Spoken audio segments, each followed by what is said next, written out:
Empower Black men to live extraordinary lives. Shatter the stereotypes. Power Black men. Power Black men.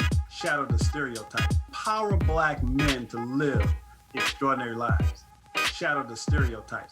Shatter the stereotypes. Power Black men to live extraordinary lives.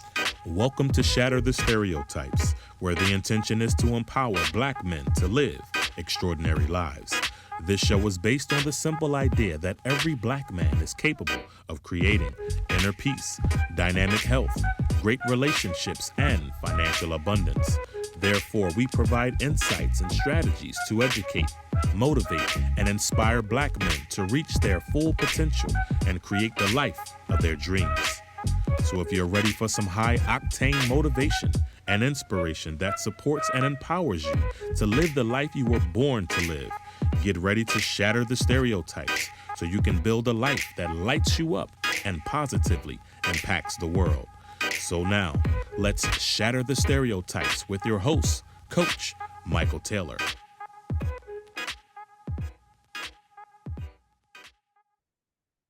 Hello and welcome to Shatter the Stereotypes, where my intention is to empower Black men to live extraordinary lives. You see, there's never been a shortage of Black male role models. There's only been a lack of exposure of those role models in mainstream media. So my intention is to showcase and highlight Black men who are doing remarkable things in the world. You see, contrary to mainstream media, it is my belief that Black men are actually thriving and experiencing unprecedented levels of success in the world today. And my goal is to showcase and highlight Black men who are blazing new trails in all segments of society. Now, let me be clear. I'm well aware of the challenges we face, and I definitely don't deny they exist. Of course they do. But it is my belief that every Black man has the capacity to create an extraordinary life. And the only thing that can keep them from doing so is themselves. So tonight we're going to have a conversation about how to reframe failure. And if you follow social media, you may have noticed that a lot of the stories and images you see about success includes lots of money, lavish homes, fancy cars, and beautiful women. Every day I'm bombarded with emails and posts about how to become a millionaire, how to get rich, or how to earn six figures. And I believe it's important to see these stories to inspire you to go for your dreams and to create your version of success. But rest assured, behind every success story is a story of someone overcoming adversity and failure. And my guest today is Stephen A. Hart. And Stephen wrote a post on LinkedIn in which he shares some of the adversities he overcame before becoming successful. And I thought it'd be a great idea to have a conversation with him about how he overcame some of those adversities. So I'd like to introduce you to Mr. Stephen A. Hart. So hello, Stephen, how are you? Hello, thank you so much for having me. Man, I'm so glad we finally connected. We've been on social media for a while, and I said, I got to get that guy on my podcast, and here we go. So I'm really excited to have you on the show. But before we jump into the conversation, let's start off with a few icebreakers. So first of all, tell us where you're from. I am from Jamaica. I live in Clarksburg, Maryland, about 45 minutes outside of DC. Okay, I thought that was a Texas accent I heard back there. No, not from Texas, huh? All right. So name a woman who's inspired you to be who you are. I would credit my wife. My wife of 16 years, Kristen's, we're talking about failure, over the last almost 20 years has helped to mold the husband and the father that I am, through great adversity. And I am where I'm at today, largely in part to her support. Nice. So name a man that you look up to and admire. My father, Carl Isles Hart. All righty. So share a book that's had a positive impact on your life. Building a Story Brand by Donald Miller is a book that has helped me tremendously over the last 6 or 7 years. Nice. And you like movies? I do. I do. I'm not, I will tell you, I'm not, I've moved away from being a big TV watcher. I guess he can. Back in the day, he used to have In Living Color, and it talks about how many jobs a Jamaican has. So I ought to be on the hustle at night usually, but on occasion, I do love movies. I'm a addict for Marvel and Star Wars I, series. I, I'm a Star Wars geek myself, man. I'll tell you. In 1977, when Wow.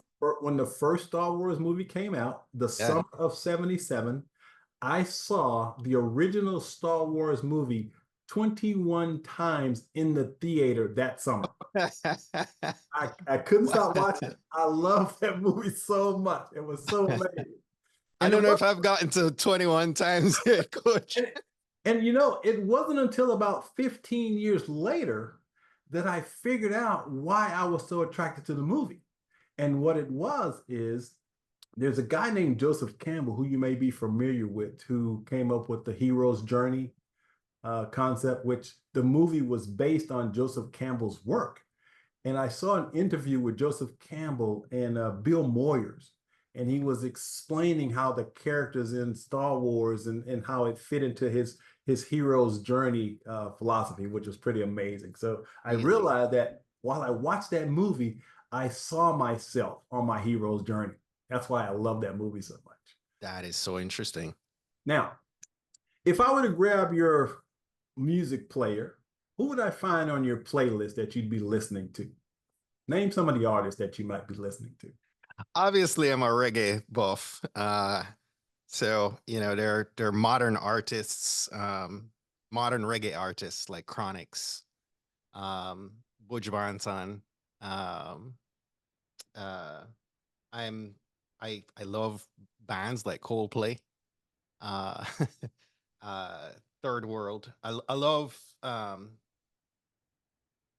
all genres of music, man. I could go into the 80s, 90s.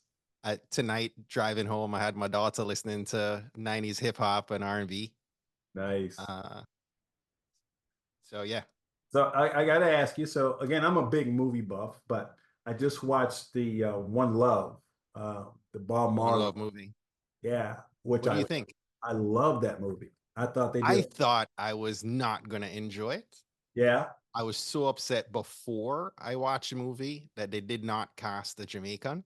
Uh, yeah. And after watching it, I couldn't think of somebody else capturing that role quite as well as Kingsley did. Yeah. I thought he did a fantastic job of having that, not only the Jamaican dialect, but he had what I call the Jamaican vibe. He just had a really good You vibe got about it. lost in him. Yeah. Yeah, Yeah. in the character. He made you believe it was Bob.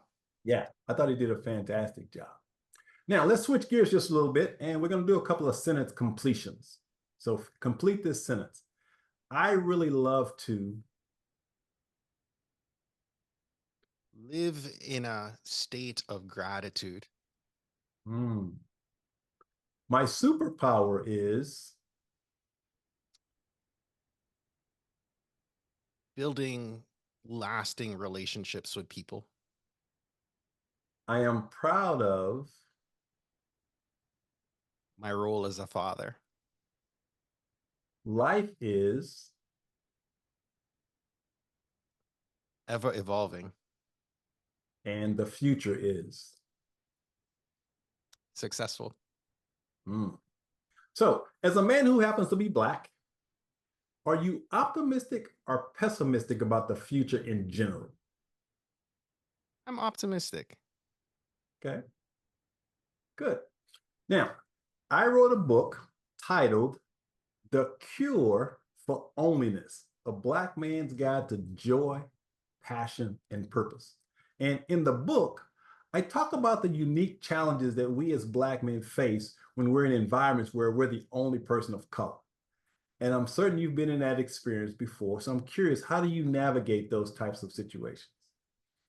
Um, Thankfully for me, I am someone my wife describes as the person that can go in any room and, you know, never meet a stranger make myself at home pretty quickly. Um, I recently attended a wedding for one of my employees in upstate New York, and for the better part of the ceremony was the only black person in the room. And it took a while, right, to be able to navigate the space, but adjusted to it. I it's always unsettling, uh, you know, when I am the only. Um, but I tend to lean into the superpower I have, which oftentimes I have an ability to be very charming. And having interviewed 300 people, you learn to build rapport really quickly. Yeah. People you sometimes don't know. And that's now worked for me in those spaces. Nice. So now I want to give you an opportunity to do the Stephen Hart billboard. So tell the audience what you do professionally. So, professionally, I am a marketing leader for one of the world's largest cybersecurity training firms. Um, that is what I do in my 9 to 5. In my 5 to 9, I am the founder of Isles Media. I am a story brand certified marketing guide, um, and help professionals and business owners to get clarity in their message and be able to um, leverage dynamic uh, mediums like podcasting and video and live streams and other marketing mediums to get their visibility, get themselves seen by more people. Nice. Now, one thing that I've always admired about you that I've seen on social media is you're always talking about the importance of your family and how important it is to be a great dad. And with that being said, you've given me permission to read something that your son wrote that I just have to share, and then we're going to talk a little bit about it. And it said, Before you read it, you yes, asked me to introduce myself professionally. right? And a couple minutes ago, I told you, I'm a person of gratitude. And almost every presentation I give and every podcast I'm on, I am always going to introduce myself first and foremost as Kristen's husband of 16 years and a pro dad of 2 crumb snatchers who are today 14 and 10. And so I know you want to share a letter by my son. He just turned 10 a couple weeks ago. And so just giving your listeners some context. Gotcha. And again, that's what this show is about. It's Yeah. about shattering stereotypes. And obviously there's a stereotype that black men are deadbeat dads. And again, I love and admire the fact that you put such an emphasis and focus on your wife and your kids and being a great husband and dad. So that's just really special to me. So I want to read this though. This just really warmed my heart. So let's see. It's dated May 20th, 2024. And it says, "Dear Dad, thank you for coming to my school to speak to my class about how to make a podcast. I was very proud of you, and you did a great job. On behalf of the Hart family, my friends and I really enjoyed your talk. My friends and I really enjoyed your talk, and it was very interesting. It is fascinating how podcasts are made, and we enjoyed using the microphone and the recorder.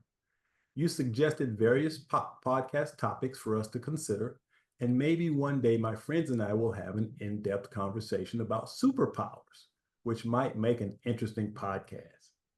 If we do, I will reach out to you for your help. I am so thankful that you are my dad, and you make me very happy. Your son, Nigel." Wow. I just love that.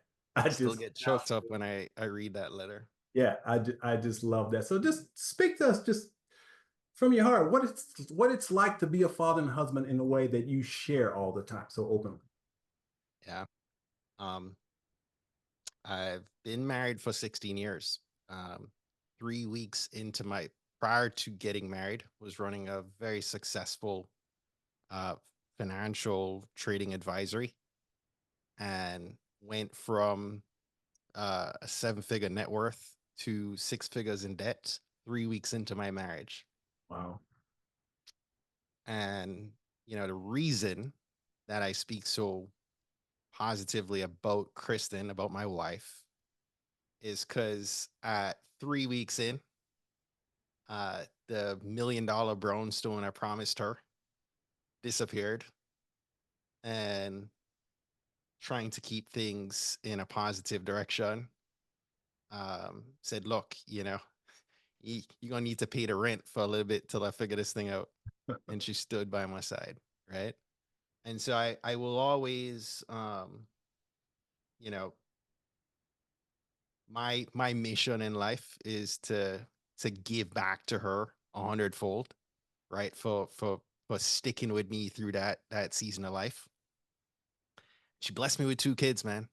You know, two really difficult pregnancies, and 2 kids that are unique in their own ways. I often am so wowed by how you can have 2 kids that are raised by the exact same parents in the exact same house, and they turn out completely different human beings, right? They couldn't be more opposite. Yeah. Um, but they're amazing in their own way to me. And I'm from a family that is, my last name is Hart, and we have a big heart. We're completely affectionate beings who hug and kiss, and I love all my kids Yeah. as my dad loved on me. Yeah.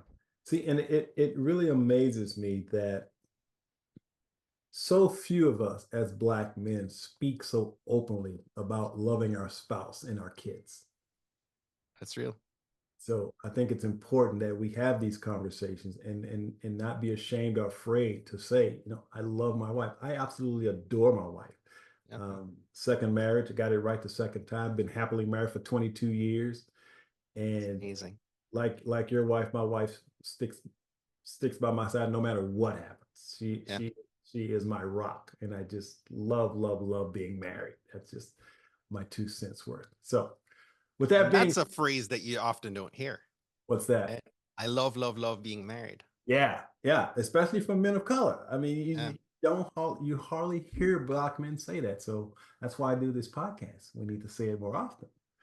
So I want to talk real quickly about because we're talking about reframing failure. But let's start off with some of the successes though, because you've done some pretty amazing things. And one of the things that you've done is you have a podcast, I Am Black Success. Yeah. So tell us a bit about that podcast, what it's about, why you launched it, and what's the content. So I told you about I'm a serial entrepreneur. I started and closed out several businesses, some successfully, some not so successfully, as I mentioned a minute ago.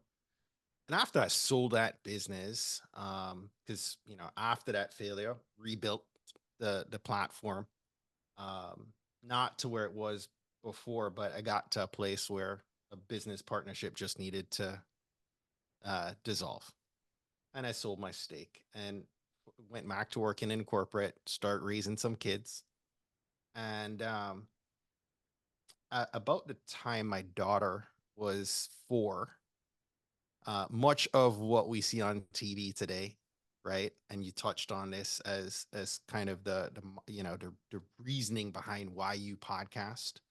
Um, I was looking at mainstream media at what a then 4-year-old would see, um, you know, represented as success for a Black girl.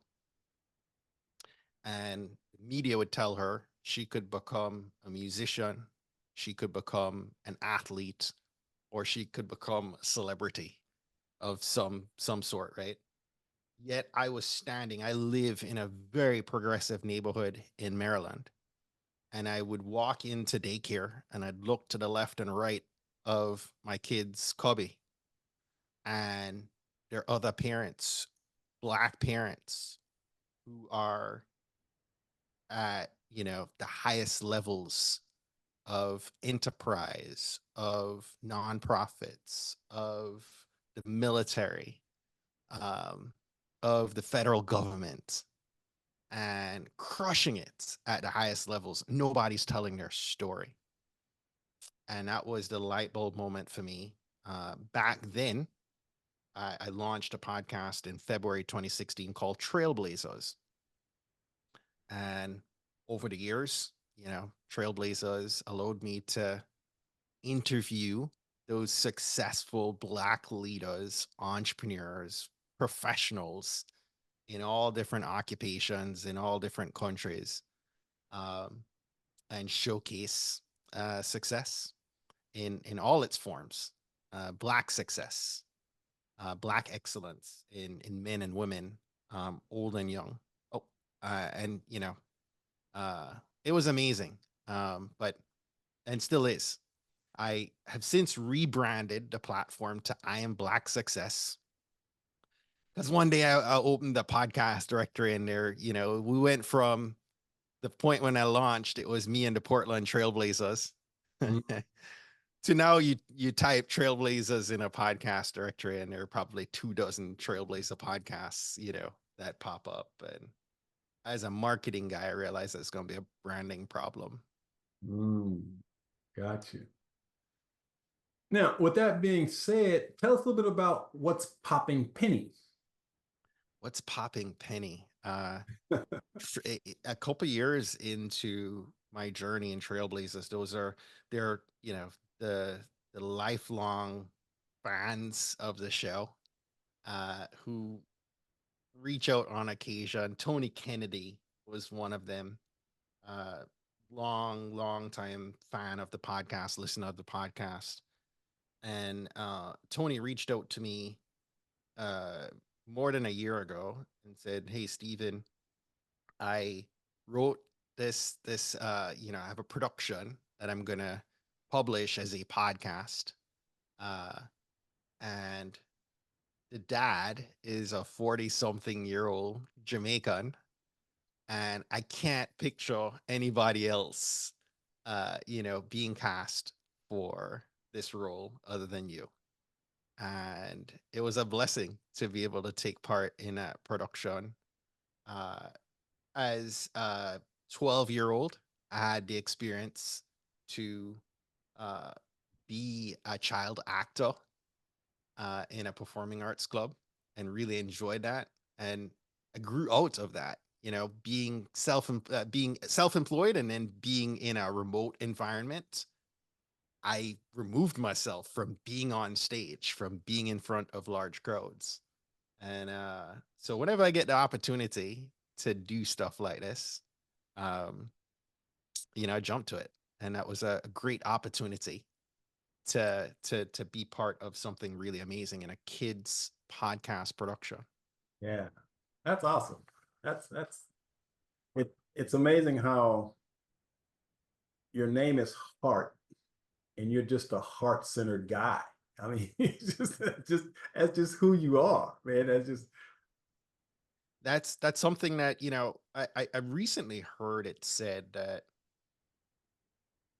you are the product of generations of your ancestors, right? You didn't just get there by yourself.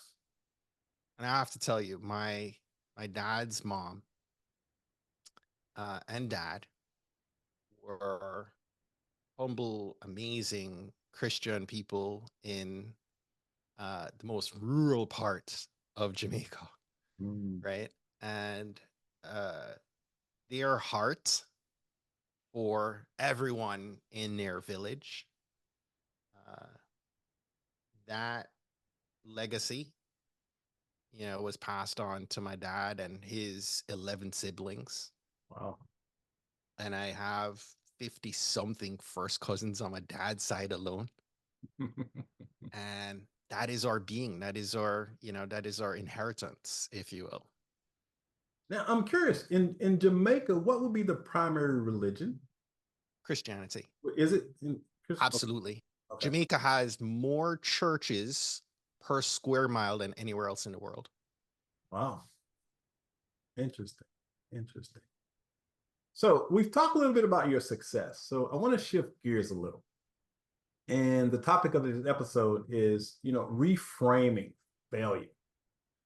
And although you're currently experiencing a high level of success, you had to overcome lots of adversity in your life. And, you've kind of Yes. touched upon it, losing all the money and starting over and so forth. And unfortunately, I think a lot of people who experience failure will sometimes give up on their dreams. And, they may conclude that it's just too hard, or maybe they don't think they deserve it, or maybe they just stop believing in themselves. But for whatever reason, most people quit when the going gets tough. Mm-hmm. So you mentioned obviously one of the big failures, losing all the money. But when it comes to failures, as you think about failure, what would be at the top of your list of something at the time that felt like the worst failure you'd ever experienced? That 2008 failure was hands down the biggest personal failure.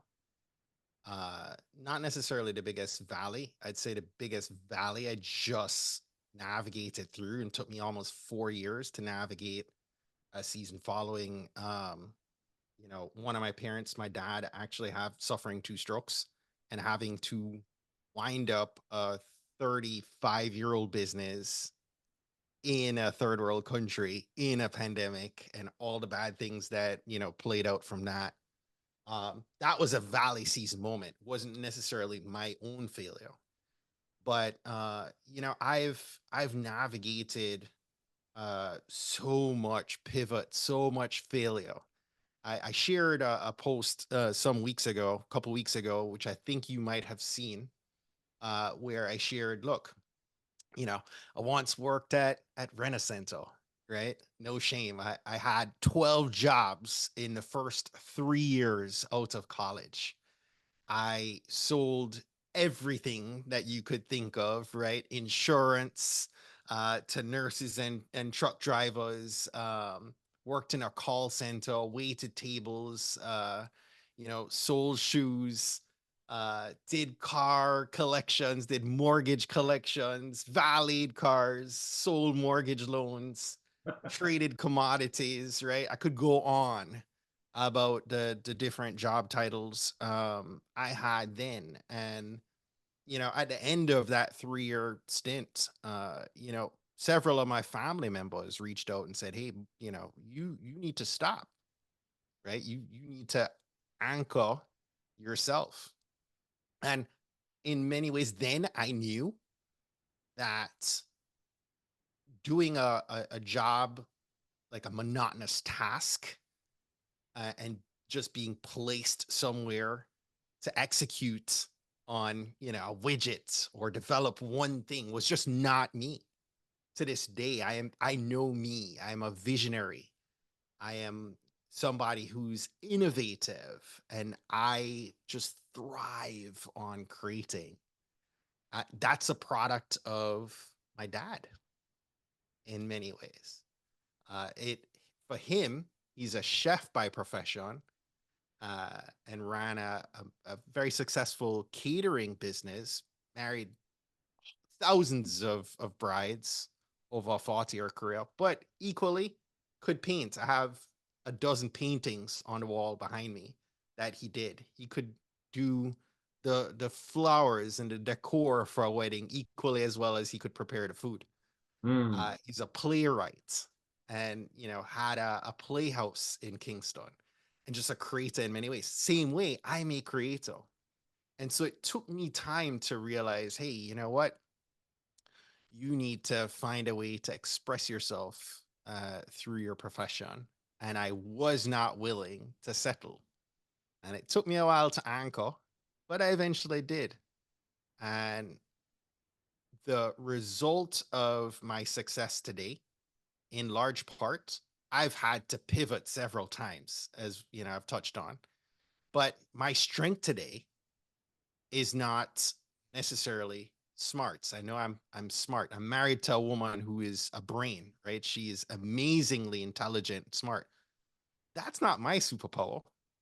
My superpower is relationships, Mm. right? My superpower is being able to bring a myriad of experiences into any room because I experienced, all these different job roles at an early age, Yeah. and can bring a different perspective into different rooms, different people. Yeah. Now, I have come to believe that within every adversity, there's a gift and a lesson. No matter how difficult, no matter how painful, I believe that within every adversity is a gift. And for me, for example, my breaking point, if you will, was during my divorce, back in 89. And, I had done everything society said a man was supposed to do to be happy, and I was absolutely miserable, right? So I got married, I had the 2.5 kids, I had the corporate job and all of that, but I was miserable. And so as I look back in retrospect, I can see that my divorce was the absolute best thing that ever happened to me. As difficult and as painful as it was still the best thing because if not for that, I would have never become a writer. I would have never become a speaker. I would have never allowed myself to find the woman of my dreams and to be really happily married. So my divorce again was the best thing that ever happened to me. So I'm curious, as you're thinking about the challenges that you've overcome, the adversities that you've overcome, can you see the gift and the lessons in those? Absolutely. Yeah. Everything I've said to you to this point is the result of that failure in 2008. Had I not failed so miserably, I don't know that I'd be the husband or the father I am today. Mm. I also will say this: before turning 30, my sole goal in life was to become a millionaire. It was purely material. I achieved the goal, and it moved through my fingers like sand through, right? Water. I mean, it didn't last, right? And uh, I, uh, some years after that experience, went through an exercise to to really define, get clarity around, okay, if money and material things won't last, what do you want to anchor your legacy to that you can live and leave? And get really clear about the goals I was setting for my life. A lot of times I'd get to the new year and you'd write those resolution goals, and by February 1st, they fall right through, right? And I said, you know what? When I started a podcast, I decided to go in the long view. What do you want to accomplish over a longer period of time, over the next 10 years? And got clear on, as Jim Collins calls them, the big, hairy, audacious goals, and got clear about where I wanted to steer my ship, right? What was the destination that I was trying to get to? And I tell you what, uh, when I hit rock bottom in 2020 and I found myself with no podcast for 8 months on a couch, uh, you know, watching Netflix, eating ice cream, miserable, uh, in the depths of mental and physical struggle. Uh, it was at that point where I could look at those BHAGs, what I often refer to as the North Star. And even then, when I was paralyzed, could not move, I looked at those goals and said, is that still what you hope to pursue and achieve? The answer was yes. Now, just by saying yes, nothing moved for the next 2 years.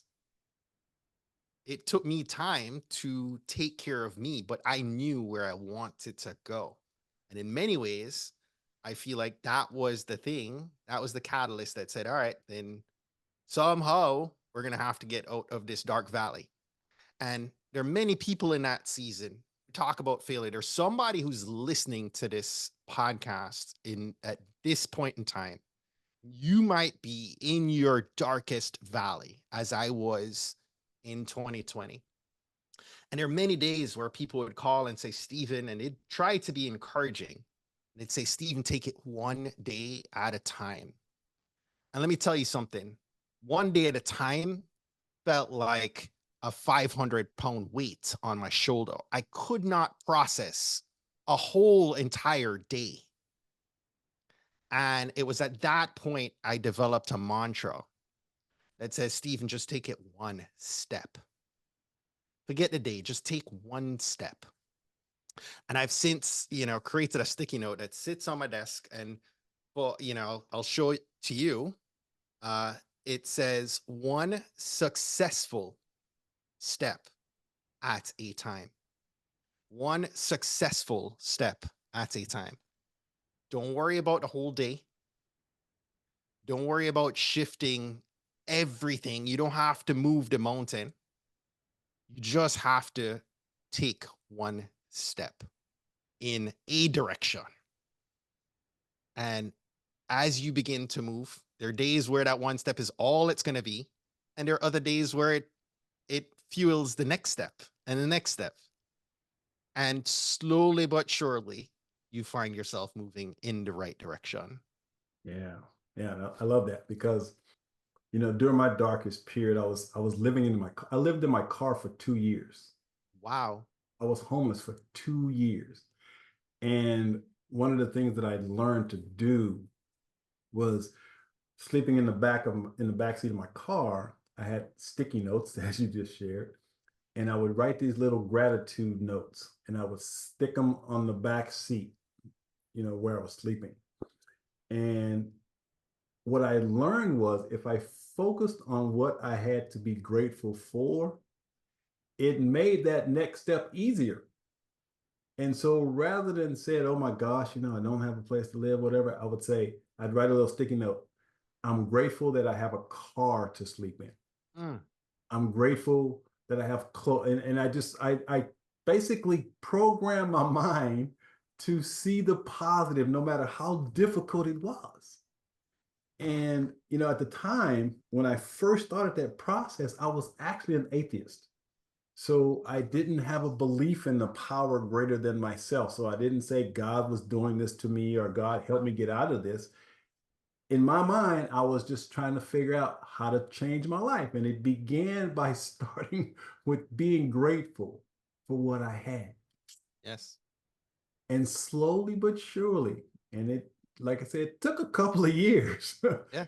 but slowly taking those steps, just writing down, I'm grateful for this, I'm grateful for this, I'm grateful for this. And slowly things started to change.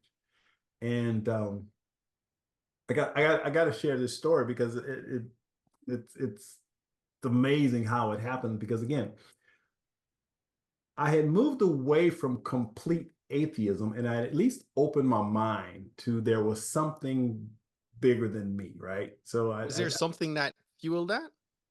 yeah, couple of things. Um, First of all, I became an atheist after my divorce because I was brought up Baptist. And I remember going to a Baptist church and telling the minister that, I was dealing with the divorce and losing my kids and all this. And his response was always just pray about it. And that didn't help me. It just really made me more depressed. And I just Yeah. didn't feel like this God thing or person he was talking about wasn't paying attention to me. So that's when I kind of moved away from the church. But after again being trapped in this homelessness situation, my saving grace is I love to read. And so I was reading all these books and trying to get an understanding of how my mind worked in the brain and all of this. And I gained the courage to go to therapy, which really helped a lot. Yes. It really opened the door for me to see myself in life differently. Mm. Um, And so again, just some things started happening that I started just saying, okay, so maybe there's something out there. And I got involved with the New Age movement. Mm. And in the New Age movement, what really worked for me was I was able to combine my love of science with spirituality, which when I was religious, you didn't lean on science, you just trusted God, and it just didn't make sense to me. I just couldn't make that fit. Well, again, after joining the New Age movement and becoming open-minded to there was something which I didn't have to put a label on. If I could just acknowledge that there was a higher power of some sort. And I started doing that. And that's where my gratitude list came from. That's where I kind of got that idea. So anyway, so I'm basically homeless, but I'm doing this gratitude list and I'm counting my blessings for everything that shows up. Well, I finally got a job and I was able to rent a room from this guy. And it was in a rundown, dilapidated, roach infested Wow. place. And then my car died, but I had a bicycle and I would ride my bicycle approximately 15 miles to Wow. work. Okay. And I was making minimum wage at a video store. Wow. I'm riding my bike to work at the video store. So I go to the video store and this guy comes in and he asked me to make some recommendations for movies, which I did. And a couple of weeks or a couple of days later, he comes back. He says, "Man, my kids love the movies. Thank you for the recommendation." Well, anyway, me and this guy kind of became friends, right? And he would come in and ask for movies. So anyway, he comes in one day, and my coworker was standing next to me. And then my friend checks out and leaves, and my coworker says, "Do you know who that is?" I said, "Yeah, that's Mike. His name was Mike." He goes, "But do you know who that is?" I go, "Yeah, that's Mike." He goes, "No, that guy's rich."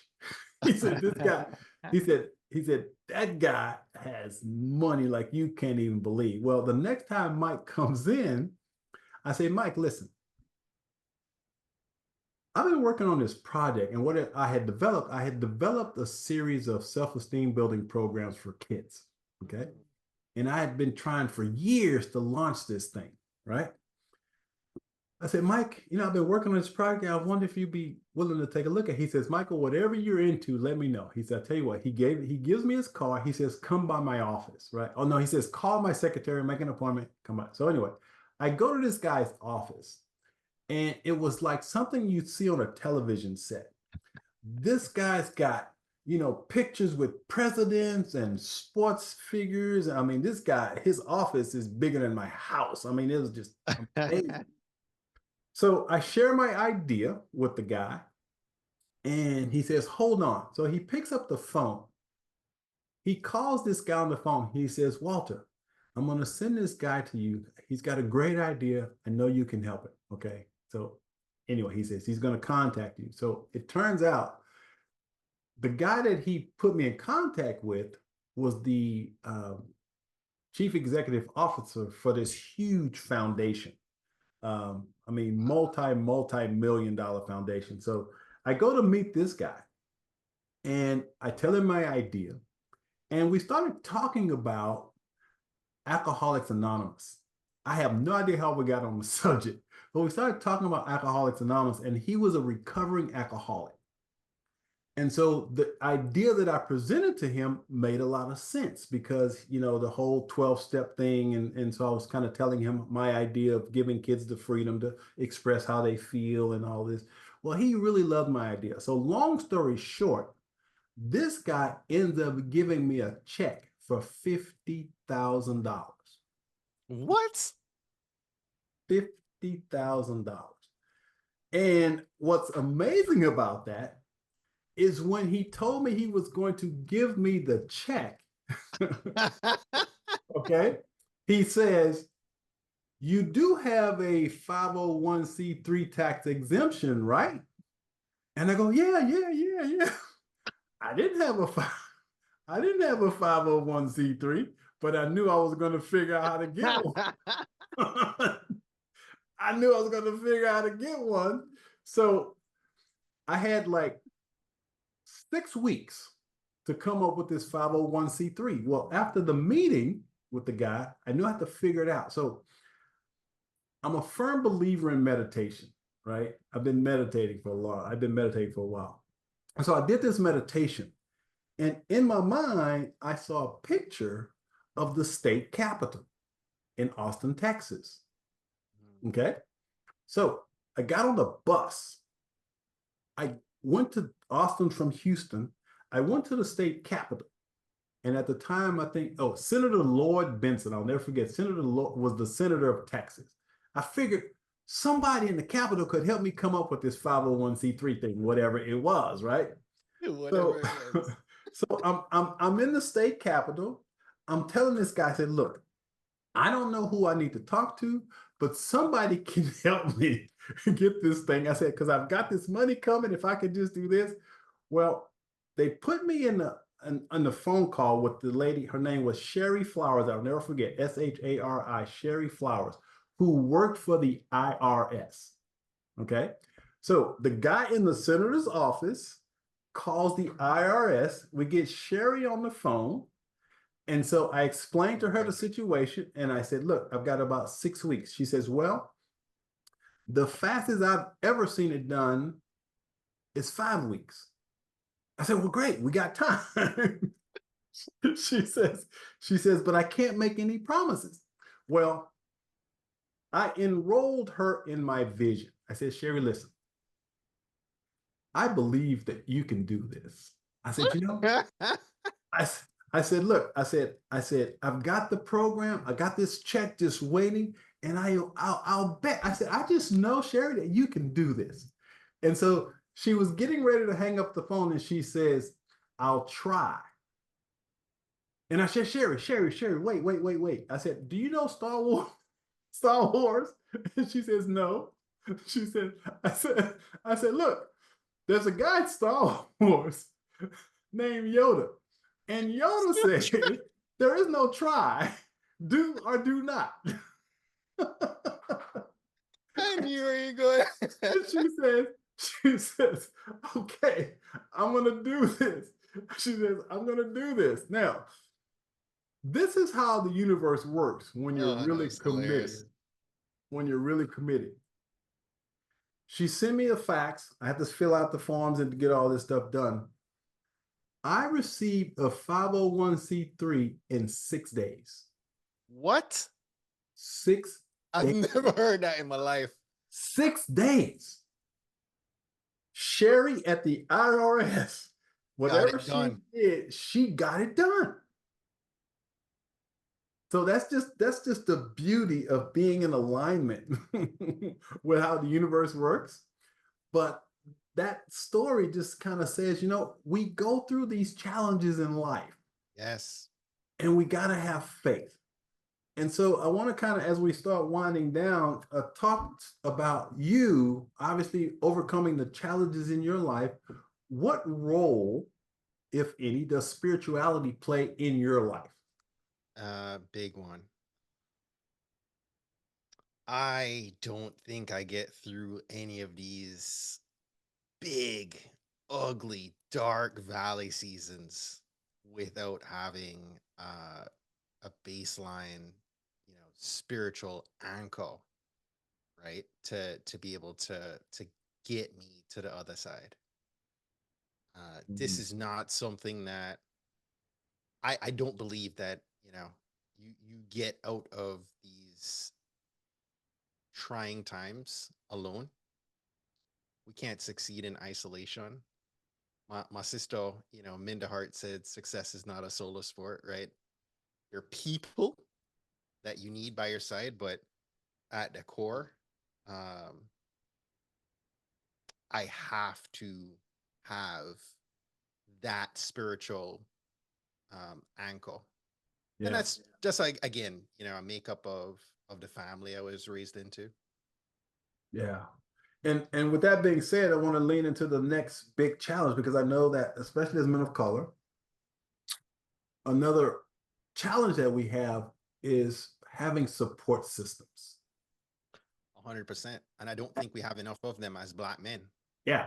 So having support systems. So what type of support system have you built around you? For example, when you're going through the stuff, that did you have a support system that helped you get through that? Absolutely. Yeah. And it's interesting. There are friendships that play different roles. There are a number of black men who I have relationships with going back to my high school years, my college years, who uh, can call me out when I need to be checked and no one else can get through. My wife knows who to call when she needs somebody else to get that message through to me. Um, and then there are also people who, let me tell you, by way of me starting a podcast, I've created a whole entirely new network of people who are in large part also the fuel behind, right? The mission fuel behind my success today. People like Sean Dove of the Corporation for Black Male Achievement has been a champion of the work I'm trying to get done from day one. Rarely does a week go by where he's not sharing uh, a morning prayer or a podcast or something, right, to fuel, and we support each other in that way. And there are a number of other relationships, but again, coming back to it, can't grow in isolation. You can't navigate the mental struggles that we go through in isolation. And the challenge is everybody expects us to be hard and tough Yeah. and be able to take it all on, right? With no support. And that's not going to happen. You talked about therapy. Uh, that was the thing that helped me to navigate the last 5 years, 4 years, in a way that I would not have otherwise. And navigating anxiety and panic attacks for the first time, navigating the weight mentally that was placed on me that shifted to my physical. At 47 now, my body starts breaking. And the two have to be in alignment. Right. And therapy has helped me to prioritize some of the things, not give everything the same focus, energy, and time, and be able to really focus in on the things that I need to, including my God, my wife, my kids, and then taking the other things, off the table that are just noise or stressful. Absolutely. Absolutely.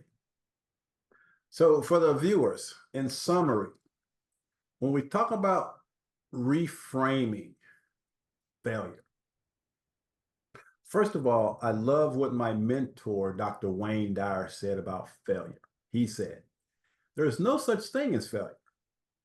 He said, there's only the non-attainment of a desired result. Let me say that again. Listen.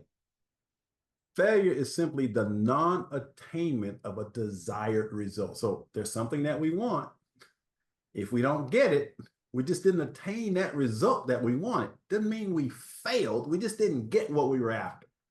So I want you to reframe how you see failure. And based on what we've shared, here's what I know with absolute certainty. There's a gift in every failure, no matter how difficult your life might be. And again, I don't want to make light of it. When you're smack dab in the middle of it, I know it hurts, it's painful, it's difficult, but at the same time, I'm living proof that even in your most difficult challenges, there's a gift for you if you're willing to look at it from a different perspective. And so we've shared some insights for you to kind of think about, but just know that there's something in you. You can call it God, you can call it your higher power, whatever, but there's something in you that I'm certain can support and empower you to move through any adversity and challenge in your life. Steve, you want to throw something in there real quick? Yeah, I think that's the failure is your fuel. Yeah. The failure is, and it won't show itself as such in that moment, and that's the gem. Uh, when I failed in 2008, the result of that fuel didn't take its place for 7 or 8 years. Yeah. Unfortunately, that's a rough one to swallow for some of you who are in a valley. When I found myself in a valley season in 2020, you talk about the successes of today. We're in 24. I had to withstand a 3-year valley season, right? Yeah. To come out the other side. But it's said that, if you think of that, right, as fuel, you think of it as a seed, right? You're just planting the next seed.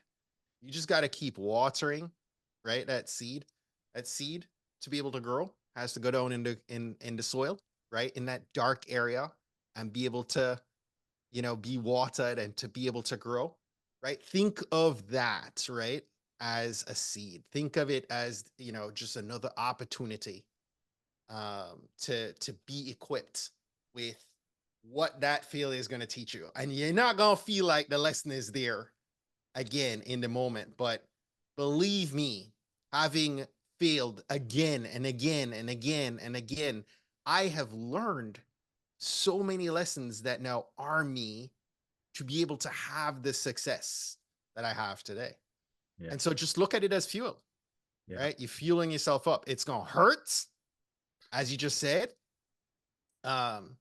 It's not necessarily going to, we live in a society now where we get everything we want right then.